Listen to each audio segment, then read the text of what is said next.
सुप्रभात बच्चों। आज हम कक्षा 12 की सर्जना पुस्तक के 13वें अध्याय सफल प्रजातंत्र के लिए आवश्यक बातें, जिसके लेखक हैं डॉक्टर भीमराव अंबेडकर, का अध्ययन करेंगे। सफल प्रजातंत्रवाद के लिए आवश्यक बातें। भीमराव अंबेडकर, जन्म सन 1891 ईस्वी, मृत्यु सन 1956 ईस्वी। भारतीय संविधान के निर्माण में अभूतपूर्व योगदान देने वाले महान नेता डॉक्टर भीमराव अंबेडकर का जन्म मध्य प्रदेश के एक छोटे से गांव मुहू में हुआ। आपके पिता का नाम रामजी मालोजी सकपाल और माता का नाम भीमाबाई था। कई सामाजिक और वित्तीय बाधाओं का मुकाबला करते हुए शैक्षिक उन्नति करते रहे और डॉक्टरेट तक की उपाधि प्राप्त की। उन्होंने जातिगत भेदभाव का डटकर विरोध किया और समतामूलक समाज व प्रजातांत्रिक मूल्यों की स्थापना में विशेष योगदान दिया। स्वतंत्र भारत के प्रथम कानून मंत्री रहे। संविधान के प्रारूप को संसद में स्वीकृत कराया। इनकी प्रमुख कृतियां हैं the castes in India, their mechanism, genesis and development, the untouchables, who are the Shudras, Buddha and his Dhamma, thoughts on linguistic states, the problem of the rupee, the abolition of provincial finance in British India, the rise and fall of the Hindu women, annihilation of caste आदि। इनका संपूर्ण वाङ्मय भारत सरकार के कल्याण मंत्रालय द्वारा बाबा साहब अंबेडकर संपूर्ण वाङ्मय नाम से 21 खंडों में प्रकाशित हो चुका है। जो भीमराव अंबेडकर थे वो एससी कास्ट के थे और उस समय जब इनका समय था उस समय अपने भारत में क्या व्यवस्था थी, जातिगत भेदभाव बहुत ज़्यादा था। बहुत क्या मतलब अति मात्रा में ज़्यादा था। इतना अधिक भेदभाव होता था कि जो शेड्यूल कास्ट एससी के जो लोग हुआ करते थे, हरिजन जो हुआ करते थे, उनको समाज का बिल्कुल ही निम्न वर्ग समझा जाता था। ना तो उनको पढ़ने का अधिकार दिया जाता था और ना ही उन्हें किसी भी अन्य प्रकार की कोई सुविधा दी जाती थी। क्यों? जागीरदारी की व्यवस्था थी, जागीरदार हुआ करते थे उस समय।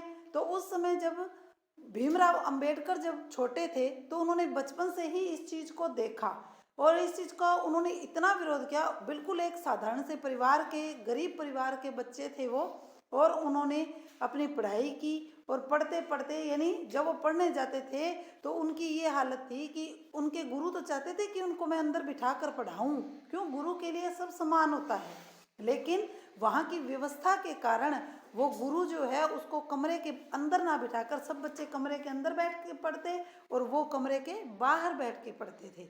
लेकिन वो इतने होशियार थे कि उन्होंने बड़े होकर इस व्यवस्था को ही समाप्त कर दिया। तो जो आज व्यवस्था हम देख रहे हैं वो सारी भीमराव अंबेडकर के अथक प्रयासों का ही परिणाम है। पाठ परिचय।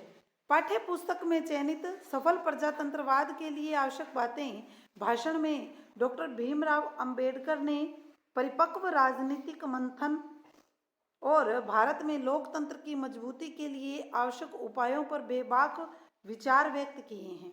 प्रजातंत्र में चुनी हुई सरकार को जनता के प्रति जवाबदेह होना चाहिए तथा बहुमत को अल्पमत के प्रति अधिक संवेदनशील होने की जरूरत है। लेखक ने दूसरे देशों की स्वस्थ लोकतांत्रिक परंपराओं से प्रेरणा ग्रहण करने तथा भारत में विधायिकाओं में अधिक जवाबदेही व संयत चर्चा की आवश्यकता पर बल दिया है। डॉक्टर अंबेडकर द्वारा प्रजातंत्र की सफलता हेतु दिए गए सुझाव आज भी प्रासंगिक हैं। सफल प्रजातंत्रवाद के लिए आवश्यक शर्तें। यह स्वीकृत मत है कि प्रजातंत्रवादी शासन व्यवस्था में जो सत्तारूढ़ हैं उन्हें प्रत्येक 5वें वर्ष लोगों के पास जाना चाहिए और उनसे पूछना चाहिए कि क्या उनकी सम्मति में वे इस योग्य हैं कि उन्हें सत्तारूढ़ रहने दिया जाए, ताकि वे उनके हितों का संरक्षण कर सकें, उनके सौभाग्य को बना सकें और उनकी आरक्षा कर सकें। प्रजातंत्र का केवल इतने से ही संतोष नहीं होता कि प्रत्येक 5वें वर्ष सरकार की रोकथाम की जा सके और इस बीच के समय में कोई सरकार को कुछ भी न कह सुन सके। प्रजातंत्रवाद चाहता है कि न केवल 5 वर्ष की समाप्ति पर सरकार का निषेध किया जाए, बल्कि ऐसी भी व्यवस्था होनी चाहिए कि सरकार के विरुद्ध किसी भी समय और तुरंत निषेधात्मक कार्यवाही की जा सके। अब यदि आपको मेरे कहने का आशय स्पष्ट हो तो प्रजातंत्रवाद का मतलब है कि किसी भी आदमी को सदैव शासन करते रहने का अधिकार नहीं है। मतलब इनका कहना है कि कोई एक ही व्यक्ति जो है सत्ता में बना हुआ नहीं रहना चाहिए, बल्कि सत्तारूढ़ व्यक्ति है तो उसकी गलत बातों का हमें समय समय पर विरोध भी करना चाहिए। यह शासन करने का अधिकार लोगों की स्वेच्छा पर निर्भर करता है। उस अधिकार को लोकसभा भवन में ही चैलेंज किया जा सकता है। आप देखें कि विरोधी पक्ष का होना कितना आवश्यक है। विरोधी पक्ष के होने का मतलब है कि सरकार हमेशा हथौड़े के नीचे रहती है। जो लोग सरकारी पार्टी में नहीं हैं, उन लोगों की दृष्टि में भी प्रत्येक सरकारी कार्य का औचित्य सिद्ध होना चाहिए। दुर्भाग्यवश हमारे देश में नाना कारणों से मेरी सम्मति में प्रधान कारण सरकारी विज्ञापनों से मिलने वाली आय हो सकती है। सरकारी पक्ष का कहीं ज़्यादा प्रचार होता है, विरोधी पक्ष का बहुत कम। विरोधी पक्ष समाचार पत्रों के लिए किसी आय का साधन नहीं बन सकते। शासक दल के सदस्यों के भाषणों से समाचार पत्रों के अंतिम पृष्ठों के अंत में कहीं जाकर जगह पाते हैं। मैं प्रजातंत्रवाद की आलोचना नहीं कर रहा हूँ। प्रजातंत्रवाद की सम्यक सफलता के लिए विरोधी पक्ष का होना एक अनिवार्य शर्त है। भाई सत्तारूढ़ दल है और उसके विरोध में यदि कोई दल ही नहीं होगा तो सत्तारूढ़ क्या करेगा? अपनी मनमानी करेगा। उसे पता है भाई मेरा कोई विरोध करने वाला तो है नहीं और मैं अपने मनमाने ढंग से किसी भी कार्य को कर सकता हूँ। क्या आप जानते हैं कि इंग्लैंड में विरोधी पक्ष के लिए न केवल स्थान है बल्कि विरोधी पक्ष के कार्य को चालू रखने के लिए विरोधी पक्ष के नेता को सरकारी खजाने से वेतन दिया जाता है। उसे एक सेक्रेटरी दिया जाता है, उसे कई सांकेतिक लेखक और दूसरे कर्मचारी दिए जाते हैं। लोकसभा भवन में उसके लिए पृथक एक कमरा रहता है जिसमें वह अपना कार्य चलाता है। इसी प्रकार आप देखेंगे कि कनाडा में भी जिस प्रकार प्रधानमंत्री वेतन प्राप्त करता है उसी प्रकार विरोधी पक्ष का नेता भी प्राप्त करता है। इन दोनों देशों के लोग सोचते हैं कि कोई न कोई होना चाहिए जो सरकार की गलतियों की ओर भी उंगली निर्देश कर सके। वे चाहते हैं कि सरकारी गलतियां बताने का कार्य सतत निरंतर होता रहना चाहिए। इसलिए वे विरोधी पक्ष के नेता पर रुपया खर्च करना बेकार नहीं समझते। मैं समझता हूं कि एक तीसरी शर्त भी है जो प्रजातंत्रवाद की सफलता के लिए की पूर्व आवश्यकता है। वह यह है कि कानून तथा शासन की दृष्टि से सभी समान होने चाहिए। यद्यपि ऐसे छुटपुट अवसर गिनाए जा सकते हैं जहां कानून की समान दृष्टि नहीं रही है, तो मैं भी नहीं समझता कि इस समय मुझे कानून की दृष्टि में समानता के बारे में बहुत अधिक कहना चाहिए। लेकिन शासन की दृष्टि में समानता की बात महत्वपूर्ण है। आप में से बहुत से लोगों के लिए यह संभव है कि या तो ऐसी घटनाएं याद कर सकें या ऐसी घटनाओं की कल्पना कर सकें जबकि शासनारूढ़ पार्टी अपनी पार्टी के सदस्यों के हित में ही शासन करती हुई प्रतीत हुई हो। कुछ भी हो, इस प्रकार की कितनी ही घटनाएं याद कर सकता हूँ। आप कल्पना करें कि एक कानून है जो कहता है कि कोई भी आदमी बिना लाइसेंस के किसी विशेष वस्तु का व्यापार नहीं कर सकता, क्योंकि कानून सबके लिए एक समान है। इसलिए कोई भी उस कानून पर आपत्ति नहीं उठा सकता। उस कानून विशेष में कुछ भी पक्षपात नहीं है। लेकिन हम एक कदम आगे और जाएं तो देखें कि जब कोई आदमी किसी अफसर या मंत्री के पास किसी वस्तु विशेष का व्यापार करने के लिए लाइसेंस मांगने जाता है, मैं नहीं जानता लेकिन लगता है कि एकदम संभव है कि मिनिस्टर सबसे पहले उसकी टोपी की ओर देखे कि वह किस रंग की टोपी पहने हुए है। यदि वह ऐसी टोपी पहने हुए है कि जो उसे अच्छी लगती है तो उसे निश्चय हो जाता है कि वह उसकी पार्टी का आदमी है। मतलब कोई भी बहुत से काम होते हैं जो केवल लाइसेंस के द्वारा ही किए जाते हैं। जैसे शराब बेचने का कार्य कर लो, ठीक है, दवाई बेचने का कार्य कर लो, तो उन सब के लिए क्या जरूरी होता है? लाइसेंस की आवश्यकता होती है। बिना लाइसेंस के आप इन चीज़ों का व्यापार नहीं कर सकते। लेकिन लेखक ये कह रहा है कि यदि वही लाइसेंस लेने के लिए यदि उस कोई नेता के पास जाना पड़ता है, नेता की सिफारिश की जरूरत होती है, तो नेता के पास जब हम जाते हैं, यदि वो ये समझता है कि हम उसकी पार्टी के हैं तो हमें लाइसेंस मिल जाता है, अन्यथा नहीं मिलता है। तो वो कह रहे हैं कि बात तो वहीं आ गई, भी मान लिया भी लाइसेंस जरूरी है, लेकिन लाइसेंस देने के लिए तो फिर बात वही पार्टीबाजी पर आ गई। जो दूसरी तरह की पोशाक पहने हुए है या दूसरी पार्टी का है, वह मिनिस्टर पहले आदमी को लाइसेंस दे देता है, दूसरे को इनकार कर देता है। शासन की दृष्टि में दोनों आदमी लाइसेंस लेने के समान रूप से अधिकारी हैं। किसी सुविधा विशेष का दिया लिया जाना एक छोटी सी बात है और उसका प्रभाव संभवतः थोड़े लोगों पर ही पड़ता है। अब हम एक कदम और आगे बढ़ें तो देखें कि जब ऐसा भेदभाव शासन में प्रविष्ट हो जाता है तब क्या होता है। मान लीजिए कि किसी पार्टी के सदस्य ने कोई अपराध किया है, उसके विरुद्ध काफी गवाही है, उस पर मुकदमा चल रहा है। अब उस इलाके में उस पार्टी का मुखिया मजिस्ट्रेट के पास जाता है और जाकर कहता है कि इस आदमी पर मुकदमा चलाना ठीक नहीं, क्योंकि यह पार्टी का आदमी है। या आगे बढ़कर यह भी कहता है कि यदि आप मेरी बात नहीं मानेंगे तो मैं इस बात की सूचना मिनिस्टर को दे दूंगा और यहाँ से आपका तबादला अन्यंत्र करा दूंगा। आप कल्पना कर ही सकते हैं कि इससे सारी शासन व्यवस्था में अव्यवस्था और आपाधापी का साम्राज्य हो जाएगा। किसी समय अमेरिका में यही हाल था। उस समय की शासन पद्धति विकृत पद्धति के नाम से प्रसिद्ध है। जब एक पार्टी शासनारूढ़ होती थी तो पहली पार्टी द्वारा नियुक्त सभी कर्मचारियों को उनके पदों से पृथक कर देती थी। यहाँ तक कि क्लर्कों और चपरासियों तक को भी निकाल बाहर किया जाता था। उन सब की जगह नई पार्टी के नए आदमी नियुक्त किए जाते थे। वास्तव में काफी वर्षों तक अमेरिका में कहने सुनने लायक किसी भी तरह की शासन व्यवस्था नहीं थी। मतलब अमेरिका में ये हाल था कि जैसे अब जो पार्टी है उस पार्टी के जितने भी कर्मचारी लग गए, जब नई पार्टी आएगी तो उन सबको निकाल देगी और उनको लगा देगी। तो इससे तो कोई स्थायित्व ही नहीं रहा। शासन व्यवस्था में क्या हो गया, अव्यवस्था आ गई। क्योंकि जिसकी पास सत्ता है, जिसके पास ताकत है, उसने अपने अनुसार अपना सारा काम संभाल लिया और जिसके पास सत्ता नहीं है उसने उन सबको बाहर निकाल दिया। बाद में यह बात स्वयं उनकी समझ में आ गई कि प्रजातंत्रवाद के हित में यह ठीक नहीं है। उन्होंने इस विकृत पद्धति को बदल दिया ताकि शासन व्यवस्था शुद्ध बनी रहे, न्याय संगत रहे और राजनीति से दूर रहे। इसलिए इंग्लैंड के लोगों ने राजनीतिक कार्यालय और सिविल कार्यालय में भेद कर दिया है। सिविल कर्मचारी स्थायी रूप से बने रहते हैं। कोई भी पार्टी शासनारूढ़ हो, यह सभी पार्टियों के आज्ञा अनुसार कार्य करने वाले होते हैं। इनके कार्य में कोई मिनिस्टर हस्तक्षेप नहीं करता।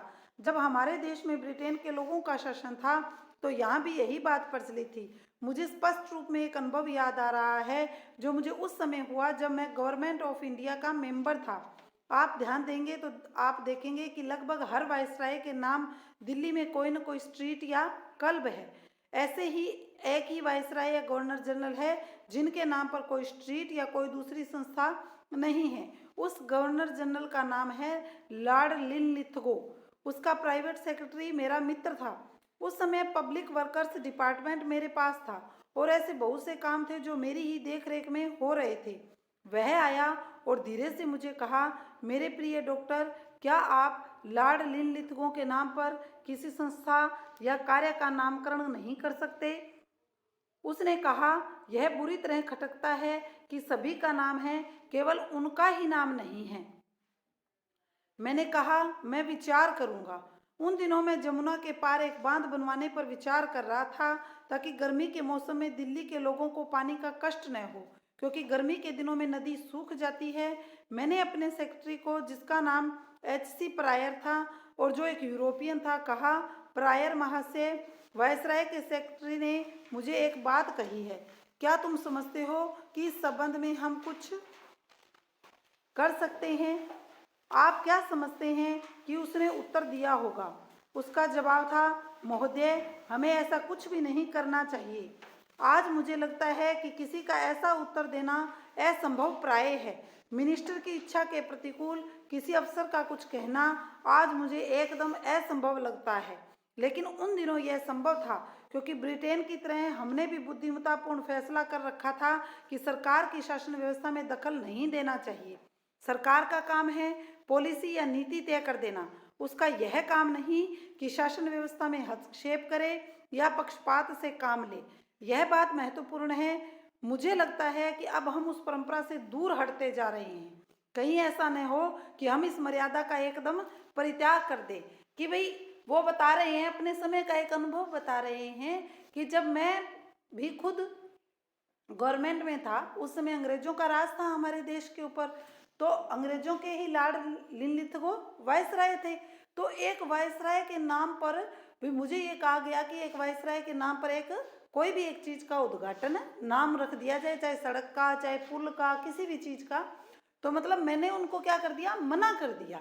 लेकिन आज क्या समय हो गया है, आज ये समय हो गया है कि यदि मंत्री कह दे कि ये काम करना है तो अफसर जो है चाह कर भी उसको मना नहीं कर सकता है। तो इस प्रकार के लिए वो कहना चाहते हैं भी आज जो व्यवस्था हो रही है वो व्यवस्था क्या है, गलत है। बल्कि हमें भी ब्रिटिश राज की उस व्यवस्था को अपनाना चाहिए। मेरे मत के अनुसार प्रजातंत्रवाद के सफल संचालन के लिए जो चौथी शर्त आवश्यक है वह यह है कि हम विधान संबंधी नैतिकता का पालन करें। बहुत से लोगों के मन में विधान के लिए बड़ा उत्साह है। मैं उन लोगों में से हूँ जो वर्तमान विधान को एकदम फेंक देने के लिए तैयार हैं, कम से कम नए सिरे से इसकी रचना करने के लिए। लेकिन हम यह भूल जाते हैं कि हमारे विधान में कानूनी व्यवस्था तो है, लेकिन जिस चीज को हम विधान संबंधी नैतिकता कहते हैं उसका अस्थि पंजर मात्र है। इंग्लैंड में यह बात विधान की मर्यादा कहलाती है। लोगों को खेल के नियमों का पालन करना ही चाहिए। एक दो बातें जो इस समय मुझे याद आ रही हैं मैं आपको बताऊं। आपको याद होगा कि जब 13 अमेरिकी उपनिवेशों ने बगावत की तो उस समय का नेता, उनका नेता वाशिंगटन था। यह कहने से ही कि वाशिंगटन उनका नेता था, अमेरिकी जीवन में उसका जो वास्तविक स्थान था हमें स्पष्ट नहीं होता। वाशिंगटन उनका देवता था, वाशिंगटन उनका भगवान था। यदि आप उसका जीवन चरित्र और इतिहास पढ़ें तो आपको मालूम होगा कि विधान की रचना होने पर वाशिंगटन ही अमेरिका का प्रथम प्रेसिडेंट चुना गया था। जब उसकी अवधि समाप्त हो गई तो क्या हुआ, उसने दूसरी बार प्रेसिडेंट पद के लिए खड़े होने से इनकार कर दिया। मुझे इसमें कुछ भी संदेह नहीं है कि वाशिंगटन 10 बार भी प्रेसिडेंट पद के लिए खड़ा हुआ होता तो वह हर बार सर्वसम्मति से निर्विरोध चुना जाता, लेकिन दूसरी बार उसने खड़ा होने से इनकार कर दिया। जब उससे इसका कारण पूछा गया तो उसका उत्तर था, प्रियवर, आप भूल गए हैं कि हमने इस विधान को किस उद्देश्य की पूर्ति के लिए बनाया है। हमने यह विधान इसलिए बनाया है कि हम कोई वंश परंपरागत राजा नहीं चाहते थे। कि भाई हम जो ये संविधान हमने बनाया है, हमने इसलिए बनाया है कि हम कोई परंपरागत, भाई मैं राजा बन गया, अब मैं हूँ और जितने समय मैं रहूंगा उतने रहूंगा और उसके बाद मेरे पुत्र पौत्र और आगे से आगे ये पीढ़ी चलती जाएगी। जबकि हमें तो ये राजाओं की राज व्यवस्था क्या करनी थी, समाप्त करनी थी। तो इसीलिए हमने ये संविधान बनाया है। हम कोई पैतृक शासन नहीं चाहते थे, हम कोई अनन्य शासक या डिक्टेटर भी नहीं चाहते थे। यदि इंग्लैंड के राजा की अधीनता त्याग कर आप लोग इस देश में आकर भी मुझको ही प्रतिवर्ष प्रति काल विभाग और अपना प्रेसिडेंट बनाए रहने लगे, मेरी ही पूजा करने लगे, तो आपके सिद्धांतों का क्या होगा। जब आप मुझे इंग्लैंड के राजा का स्थानापन्न बना देते हैं तब आप क्या कह सकते हैं कि आपने उसके अधिकार के प्रति विद्रोह किया है।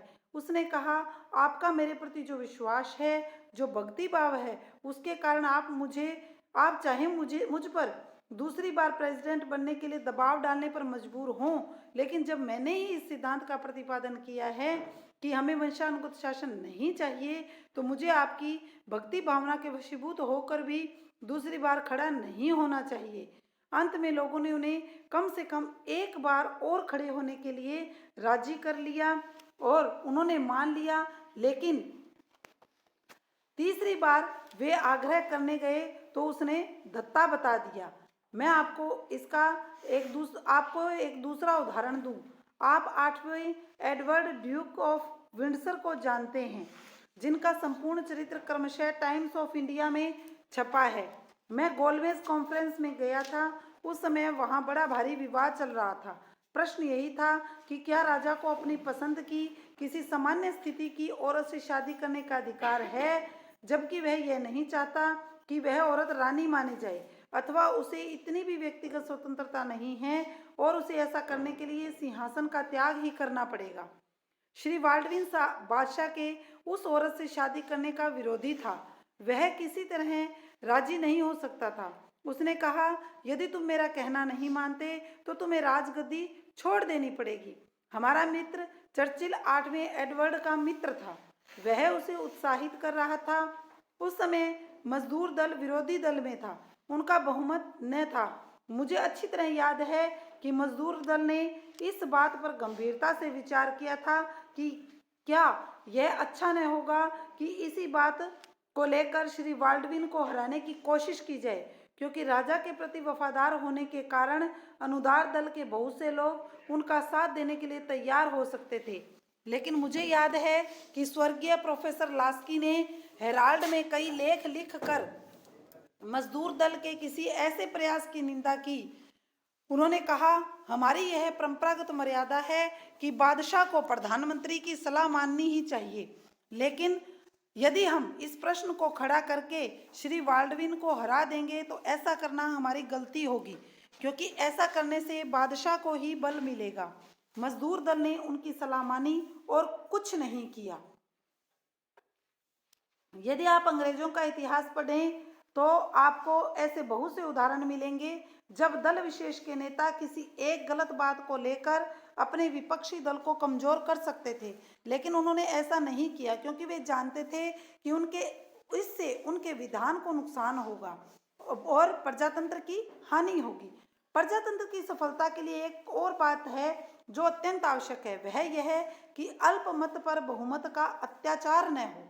अल्पमत का हमेशा यह विश्वास बना रहना चाहिए कि यद्यपि शासन की बागडोर बहुमत के हाथ में है तो भी अल्पमत की हानि नहीं पहुंच रही है और अल्पमत पर कोई अनुचित प्रहार नहीं किया जा रहा है। यह एक ऐसी बात है कि जिसका ब्रिटेन की पार्लियामेंट में बहुत ख्याल रखा जाता है। आप में से काफी लोगों को इंग्लैंड के 1831 के चुनावों के परिणाम याद होंगे। उस समय श्री रैमजे मैकडोनाल्ड ने मजदूर दल से त्यागपत्र दे दिया था और एक राष्ट्रीय सरकार की स्थापना की थी। चुनाव आया तो जिस मजदूर दल के मैं समझता हूँ 150 सदस्य थे, 650 की कुल सदस्य संख्या से केवल 50 रह गए। श्री बाल्डविन प्रधानमंत्री बने।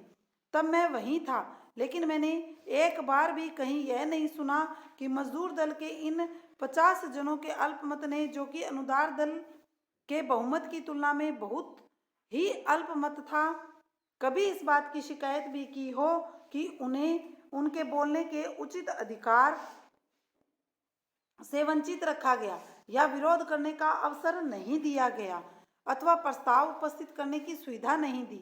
अब जरा आप अपनी पार्लियामेंट की ओर देखें। यह जो विरोधी पक्ष के लोग लगातार निंदा का प्रस्ताव या कार्य स्थगित करने का प्रस्ताव लाते रहते हैं, मैं उसका समर्थन नहीं करता, लेकिन तब भी आपने इस बात की ओर ध्यान दिया होगा कि चाहे निंदा का प्रस्ताव हो या चाहे कार्य स्थगित करने का प्रस्ताव हो, शायद ही कभी किसी प्रस्ताव पर विचार विमर्श हुआ होगा। मुझे इससे काफ़ी आश्चर्य हो रहा है। जब मैं ब्रिटेन की पार्लियामेंट के वाद विवाद की रिपोर्ट पढ़ता हूँ तो मुझे एक अवसर नहीं दिखाई देता जब अध्यक्ष ने किसी कार्य के स्थगित करने के प्रस्ताव पर विचार करने की अनुमति न दी हो। भाई ये यूँ कह रहे हैं इसमें कि जैसे ब्रिटेन में क्या होता है कि दोनों दल हैं, विरोधी दल और सत्ता दल। सत्ता दल की यदि कोई बात पसंद नहीं आती है तो विरोधी दल उसका विरोध करता है। अगर वो कोई ऐसा प्रस्ताव लाते हैं तो उनके प्रस्ताव पर विचार किया जाता है। लेकिन भारत की पार्लियामेंट में क्या है कि बार बार कार्य स्थगित करने के निंदा के प्रस्ताव लाए जाते हैं, लेकिन उन प्रस्तावों पर कोई विचार विमर्श भी नहीं किया जाता है। यानी कि जो विरोधी दल है उसको जो है कोई महत्व दिया नहीं जाता है। हाँ, यदि सरकारी आज्ञा ही हो तो दूसरी बात है। जब मैं मुंबई विधानसभा का सदस्य था तो हमारे मित्रों में से कुछ श्री मोरारजी, श्री मुंशी तथा खरे और दूसरे लोग सत्तारूढ़ थे। उन्होंने एक बार भी किसी काम रोको प्रस्ताव पर चर्चा नहीं होने दी। या तो हमारे मित्र श्री मावलंकर जो उस समय अध्यक्ष थे, उसे विधान बाह्य कहकर सहायक हो जाते थे, या जैसा उन्होंने स्वीकार किया मिनिस्टर विरोध कर देते थे। आप जानते हैं कि जब एक मिनिस्टर विरोध कर देता है तब क्या करना होता है। जब एक मिनिस्टर विरोध कर देता है तो भी आदमी काम रोको प्रस्ताव लाता है, उससे भी उसमें जो भी नियमित संख्या होती है तदनुसार 30 या 40 हस्ताक्षर उपस्थित करने पड़ते हैं। यह हो सकता है कि यदि सरकार इस बात का निश्चय कर ले कि वह ऐसे सब काम रोको प्रस्ताव जो ऐसे लोगों की ओर से उपस्थित किए जाते हैं जो 4, 5, 6 जैसी अल्प संख्या में लोकसभा के सदस्य हैं, तो अल्पमत रखने वाली जातियों या वर्गों को कभी भी ऐसा अवसर नहीं मिलेगा कि वे अपनी भावनाओं की अभिव्यक्ति कर सकें। इसका परिणाम क्या होता है? इन अल्पमतों में इस प्रकार के विधान विरोधी विद्रोही भावना पैदा होने लगती है। इसलिए यह आवश्यक है कि बहुमत ऐसा काम न करे जिससे अल्पमत के प्रति उसका निरंकुश व्यवहार कहा जा सके। मैं एक ही बात कहूंगा और उसके बाद अपना भाषण बंद कर दूंगा। मैं समझता हूं कि प्रजातंत्र की सफलता के लिए यह आवश्यक है कि समाज नैतिक नियमों का पालन करे। कुछ ऐसा हुआ कि राजनीति शास्त्र के आचार्यों ने शायद प्रश्न के इस पहलू पर कभी विचार ही नहीं किया। उनकी दृष्टि में नीति परायण होना एक बात है और राजनीति दूसरी। आप राजनीति सीख सकते हैं लेकिन नीति के विषय में कोरी अज्ञानी बने रह सकते हैं, मानो राजनीति बिना नीति के सफल हो सकती है। मुझे तो यह एक आश्चर्य में डालने वाली स्थापना मालूम देती है। तो प्रजातंत्र में होता क्या है? हम एक स्वतंत्र सरकार में प्रजातंत्र की चर्चा प्राय करते हैं। स्वतंत्र सरकार से हमारा क्या अभिप्राय होता है? इसका मतलब है कि जीवन के विशाल क्षेत्र में लोग बिना कानून के हस्तक्षेप के अपना रोज का कारोबार चला सकते हैं। यदि कानून बनाना पड़े तो कानून बनाने वाले का यह विश्वास है कि वह समाज विशेष इतना सदाचार परायण अवश्य होगा कि उसमें उस कानून का पालन हो सके। जिस एक आदमी ने प्रजातंत्र के इस पहलू पर ध्यान दिया है वह मैं समझता हूँ कि लास्की महाशय है। अपने एक ग्रंथ में उन्होंने स्पष्ट लिखा है कि प्रजातंत्र में यह मानकर चला जाता है कि समाज नीति परायण है। यदि समाज नीति परायण न हो तो प्रजातंत्र टिका नहीं रह सकता। और जैसा इस समय हमारे अपने देश में हो रहा है। अंतिम बात मेरे मत के अनुसार जिसके बिना प्रजातंत्र का काम नहीं चल सकता वह यह है लोगों में सार्वजनिक अंतरात्मा हो। इसमें कोई संदेह नहीं कि कुछ न कुछ अन्याय हर देश में होता है, लेकिन अन्याय की मात्रा समान नहीं है। कुछ देशों में अन्याय का प्रभाव बहुत अधिक है, कुछ ऐसे भी हैं जो अन्याय के बोझ से एकदम पिसे जा रहे हैं। बिना किसी कठिनाई के हम इंग्लैंड के यहूदियों की बात ले सकते हैं। इन लोगों को कुछ ऐसे अन्यायों को सहन करना पड़ा है जिन्हें ईसाइयों को कभी सहन नहीं करना पड़ा। इसका परिणाम यही हुआ कि इस अन्याय के विरुद्ध केवल यहूदी लोगों को ही संघर्ष करना पड़ा। वह यह है कि इस अन्याय को पसंद करते हैं। इंग्लैंड के एक ही आदमी ने यहूदियों की सहायता की। वह आदमी इंग्लैंड का बादशाह था। यह बात असाधारण लगेगी लेकिन इसका कारण भी असाधारण था। वह यह था कि पुराने ईसाई कानून के अनुसार कोई यहूदी बच्चा अपने मृत पिता की जायदाद का उत्तराधिकारी नहीं हो सकता था, किसी और कारण से नहीं, केवल इसी कारण से कि वह यहूदी था, ईसाई नहीं था। जो भी बची कुची संपत्ति हो राज्य की ओर उसका हकदार राजा होने के कारण वह संपत्ति राजा के अधिकार में चली जाती थी। राजा को यह सब अच्छा लगता था। वह प्रसन्न था। जब किसी मृत यहूदी की संतान अपना प्रार्थना पत्र लिए राजा के पास पहुंचती थी तो राजा उनके मृत पिता की जायदाद में से थोड़ा सा कुछ उनको दे देता था और शेष अपने लिए रख लेता था। वे इंग्लैंड में जब राजा महाराजाओं का समय था उस समय क्या सिस्टम था, वहाँ ईसाई और यहूदी दो प्रकार के लोग रहते हैं। तो जो यहूदी थे अगर उसके माता पिता मर गए तो उस माता पिता की जो जायदाद थी वो उस बच्चे को नहीं मिलती थी, ऑटोमेटिकली किसके पास चली जाती थी? राजा के पास चली जाती थी। और राजा क्या करता था, जब वो अपनी अर्जी लेकर आता तो राजा उसको थोड़ा बहुत उसके जीवन निर्वाह के लिए आवश्यक दे देता था और बाकी अपने पास रख लेता था। लेकिन जैसा मैंने कहा कि कभी किसी अंग्रेज ने यहूदियों की मदद नहीं की। यहूदियों को अपनी मुक्ति के लिए स्वयं संघर्ष करना पड़ा। सार्वजनिक अंतरात्मा के होने या न होने का यह एक उदाहरण है। भी सार्वजनिक अंतरात्मा कहने का मतलब क्या है? सार्वजनिक अंतरात्मा कहने का मतलब है कि आप पर यदि कोई अन्याय होता है तो जब तक आप मिलकर उसका विरोध नहीं करोगे तब तक वो अन्याय आपके ऊपर होता ही रहेगा। सार्वजनिक अंतरात्मा उस अंतरात्मा को कह सकते हैं जो हर न्याय को देखकर विचलित हो उठती है। वह इस बात की परवाह नहीं करती कि उस अन्याय का शिकार किसे होना पड़ रहा है। इसका मतलब हुआ कि चाहे उसे व्यक्तिगत रूप से उन अन्याय से कष्ट होता हो या न होता हो, जो कोई भी उस अन्याय का भाजन हो, उसे उस अन्याय से मुक्ति दिलाने के लिए उसके कंधे से कंधा मिलाकर खड़ी हो जाती है। आप अफ्रीका का उदाहरण लें, एकदम ताजा उदाहरण। वहां जो लोग कष्ट पा रहे हैं वे भारतीय हैं, क्या नहीं? श्वेत चमड़ी वालों को कुछ असुविधा नहीं है, तो भी रेवरेंड स्कॉट जो स्वयं श्वेत चमड़ी वाला है, इस अन्याय के विरुद्ध अपनी पूरी ताकत खर्च कर रहा है। पिछले दिनों मैंने पढ़ा कि बहुत से लड़के लड़कियों ने जो स्वयं श्वेत जातियों के हैं भी दक्षिण अफ्रीका में भारतीयों के संघर्ष में भाग लिया है। यही सार्वजनिक अंतरात्मा कहलाती है कि चाहे वो हमारे ऊपर अत्याचार हो रहा है या नहीं हो रहा है, लेकिन अगर किसी दूसरे के साथ भी गलत होता है और हम उसके लिए भी बोलते हैं तो वहां उसको कहते हैं सार्वजनिक अंतरात्मा। मैं कोई ऐसी बात नहीं कहना चाहता आपको व्यर्थ चोट पहुंचे, लेकिन कभी कभी मैं सोचता हूं कि हम कितने भुलक्कड़ हैं। हम दक्षिण अफ्रीका की चर्चा करते हैं, मैं अपने मन में सोचता हूं कि जो हम जो दक्षिण अफ्रीका की पृथक्करण की नीति का विरुद्ध इतना बायबेला मचाते हैं, जानते हैं हमारे हर गांव में दक्षिण अफ्रीका है, वह वहाँ है, हमें केवल जाकर उसे देखने की जरूरत है। हर गांव में दक्षिण अफ्रीका है। भी दक्षिण अफ्रीका में क्या था? काले और गोरे का भेद था, और वही भेद क्या है हमारे भारत में भी था, ऊंची जाति और नीची जाति का। हर गांव में दक्षिण अफ्रीका है, लेकिन तब भी मैंने शायद किसी को देखा हो जो स्वयं दलित वर्ग का न हो, लेकिन तब भी दलित वर्ग का पक्ष लेकर उठ खड़ा हो। क्यों? क्योंकि यहाँ सार्वजनिक अंतरात्मा नहीं है। यदि यही होता रहा तो हम अपने में और अपने भारत में ही कैदी बने रहेंगे। अल्पमत वाले जो इस अन्याय के तले पिस रहे हैं, बहुमत वालों से कभी किसी प्रकार की सहायता न प्राप्त करेंगे जिससे भी इस अन्याय से मुक्त हो सकेंगे। इन सब से भी विद्रोह की भावना बढ़ती है, जिससे फिर प्रजातंत्रवाद को खतरा पैदा हो जाता है।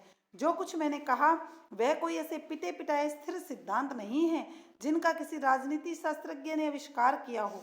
भिन्न भिन्न देशों के राजनीतिक इतिहासों का अध्ययन करने से मेरे अपने मन पर जो संस्कार पड़ा, यह सब उसी का चित्र मात्र है। मेरा विश्वास है कि प्रजातंत्र को बनाए रखने के लिए ये अत्यंत आवश्यक शर्तें हैं। धन्यवाद।